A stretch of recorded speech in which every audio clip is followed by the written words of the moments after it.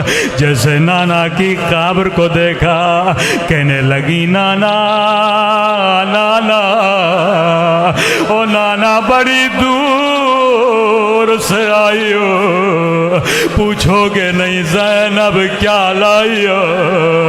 ایک مرتبہ کلائیوں سے کپڑا ہٹایا، قبر پہ رکھا، او نانا تیری امت نے میری چادر چھینے، مجھے تعزیت مارے، میرا اکبر مارا گیا، میرا حسین۔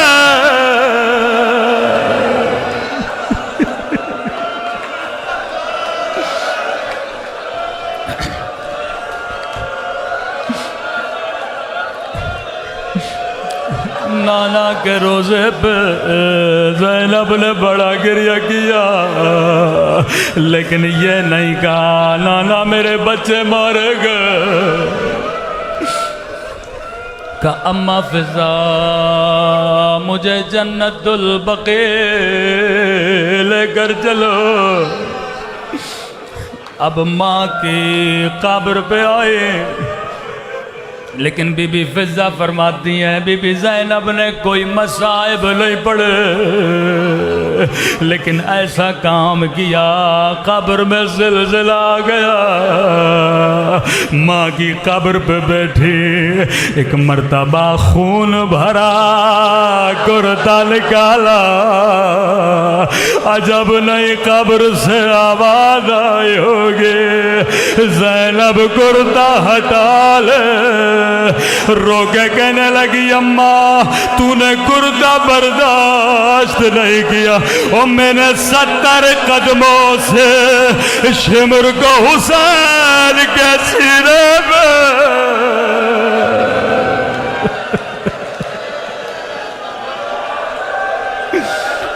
گلے پہ چھرے چلتے دیکھا۔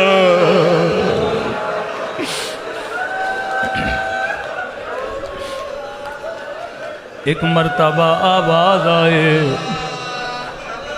آواز آئی بی بی زینب عبداللہ بلا رہے ہیں، جو کربلا میں نہیں روئی، جو شام میں بچوں پہ نہیں روئی۔ تصور کر کے بتانا شوہر نے بلایا ہے۔ اب سوچ رہی تھی عبداللہ پوچھیں گے زینب میرے اولا محمد کا کیا ہوا؟ جیسے گھر کا دروازہ کھولا، عبداللہ نے کہا اے بوڑھی خاتون وہیں پہ رک جا، ابھی میری بیوی گھر پہ نہیں آئی۔ کہا عبداللہ تو نے بھی نہیں پہچانا میں زینب ہوں، میرا حسین مارا گیا۔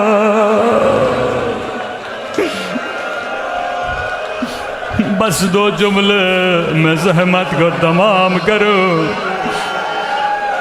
سارے صاحب اولاد ہو، سب کے گھروں میں ننھے ننھے بچے ہیں، یہ وہی گھر ہے جس میں کبھی اون و محمد کھیلا کرتے تھے، اسی گھر میں بچوں کو کنگھی کیا کرتی تھی، اسی گھر میں بچوں کو کھانا کھلاتی تھی۔ اب روایت کے جملے ہیں جو کربلا میں نہیں روئی، شام میں نہیں روئی، نانا کے روزے پہ نہیں روئی، جنت البقیع میں نہیں روئی، لیکن کتنا صبر کرتے۔